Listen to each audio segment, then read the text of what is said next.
Et nous cherchons des témoins insistants, voire même assistés, on n'est pas difficile, même des handicapés, ça nous va. Et voilà, on voulait savoir si vous aviez quelques minutes à nous accorder pour un entretien téléphonique, en tout anonymat bien entendu. D'accord. Voilà, alors nous sommes à l'heure actuelle encore sur Poitiers, où nous venons d'enquêter sommairement, mais très professionnellement, sur la disparition donc de la jarre sacrée. Nacré, du slam français. Qu'est-ce que ça vous évoque? Je crois que vous étiez présent, vous, ce soir-là, le soir du drame. Qu'est-ce que ça vous fait? C'est un choc. Pourquoi s'attaquer à un symbole? Il n'y a aucune valeur si ce n'est symbolique. Donc pourquoi s'attaquer à un symbole? Et que pensez-vous des revendications de ces jouteurs archaïques révolutionnaires de la rime en « et » ? J'ai pas bien suivi leurs revendications, en fait. En plus, voilà, on constate quand même, vous êtes d'accord avec moi, qu'il y a une escalade de la violence faite aux personnes. Mais quel est le lien entre la jarre et le pélican? C'est toute la question que se posent les slameurs, n'est-ce pas? Le pélican, oui, c'est toujours des grandes gueules, de toute façon. Donc, pourquoi? Alors peut-être on veut s'en prendre à la Bretagne, en fait, derrière cette revendication. Vous pensez qu'il y a un lien entre la prise d'otage du flamand et celle de la jarre par Pablo Escojar? Ouais, j'imagine qu'il y a un lien, tout ça, il doit y avoir un lien avec la Coupe de la Ligue, je pense, quoi.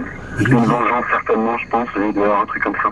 Est-ce que vous pensez qu'il y a un lien avec les bonnets rouges? Les bonnets rouges, est-ce que Monsieur Zerg porte un bonnet rouge?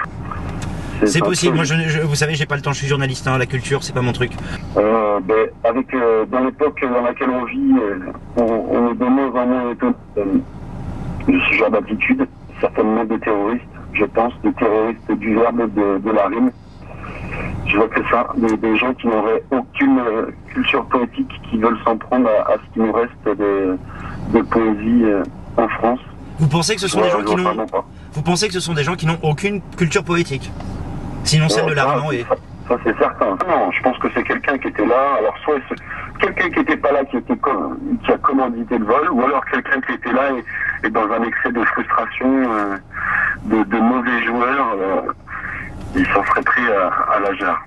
Si ça l'était moi, si j'avais été en colère, je l'aurais cassé directement sur place.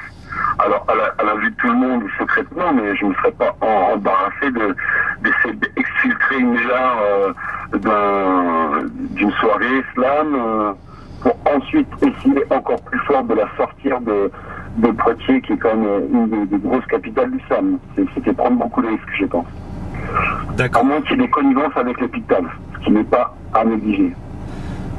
Écoutez, monsieur Vaucel, Jean-Claude Boulordingue pour Slam FM TV vous remercie de ces minutes accordées à notre enquête. Nous poursuivrons nos investigations du plus sérieux, du professionnalisme journalistique de masse possible. Et il est possible même d'ailleurs, mais vous gardez ça pour vous, c'est une exclusivité, que nous allions même interviewer les ravisseurs eux-mêmes.